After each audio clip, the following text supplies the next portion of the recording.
11 अप्रैल 1827। यह दिन उस महान व्यक्ति को समर्पित किया जाता है जिसने पूरे भारत के शिक्षा व्यवस्था को एक दिशा में दिखाने का कार्य किया। जी हाँ, हम उस महान व्यक्ति के बारे में बात कर रहे हैं जिनका नाम महात्मा ज्योतिराव गोविंदराव फुले हैं, जिन्हें आमतौर पर ज्योतिबाई फुले के नाम से जाना जाता है। 19वीं सदी के भारत के एक महान समाज सुधारक, शिक्षावादी, लेखक और मानववादी थे। उन्होंने जाति प्रथा, छुआछूत, स्त्री शिक्षा, विधवा पुनर्विवाह और किसानों के अधिकार के लिए आजीवन संघर्ष किया। उनका जीवन और कार्य आज भी सामाजिक न्याय और समानता के लिए प्रेरणा का स्रोत हैं। ज्योतिबाई फुले का जन्म 11 अप्रैल 1827 को पुणे के महाराष्ट्र में हुआ था। उनका परिवार माली जाति से संबंधित था, जो प्रारंभिक रूप से बागवानी का कार्य करता था। उनकी माता का निधन उनके बचपन में ही हो गया और उनका पालन पोषण एक दाई ने किया। शुरुआती शिक्षा के दौरान उन्हें जातिगत भेदभाव के सामना करना पड़ा, जिसके कारण उनकी पढ़ाई में बाधाएं आई। हालांकि उन्होंने 21 वर्ष की उम्र में अंग्रेजी की 7वीं कक्षा की पढ़ाई पूरी की। 14 वर्ष की आयु में उनकी विवाह सावित्रीबाई फुले से हुआ, जो बाद में भारत की पहली शिक्षा महिला बनी। दोनों ने मिलकर समाज में शिक्षा और समानता के लिए कई कार्य किए। सावित्रीबाई ने महिलाओं और दलितों के शिक्षा के लिए महत्वपूर्ण योगदान दिया।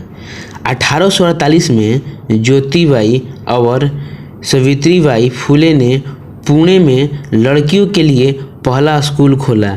यह उस समय का एक क्रांतिकारी कदम था, जब महिलाओं की शिक्षा को समाज में स्वीकार नहीं किया जाता था। सावित्रीबाई ने स्वयं शिक्षिका बनकर इस मिशन को आगे बढ़ाया। 1873 में उन्होंने सत्यशोधक समाज की स्थापना की, जिसका उद्देश्य समाज में व्यापक अंधविश्वास, जातिगत भेदभाव और अन्य सामाजिक कुरीतियों को समाप्त करना था। इस समाज के माध्यम से उन्होंने शिक्षा, समानता और सामाजिक न्याय के लिए कार्य किया। ज्योतिबाई फुले ने कई महत्वपूर्ण पुस्तकें लिखी, जिसमें से महत्वपूर्ण पुस्तक गुलामीगिरी, तृतीय रत्न, किसान का कोड़ा, अछूतों का कैफियत और छत्रपति शिवाजी महाराज शामिल हैं।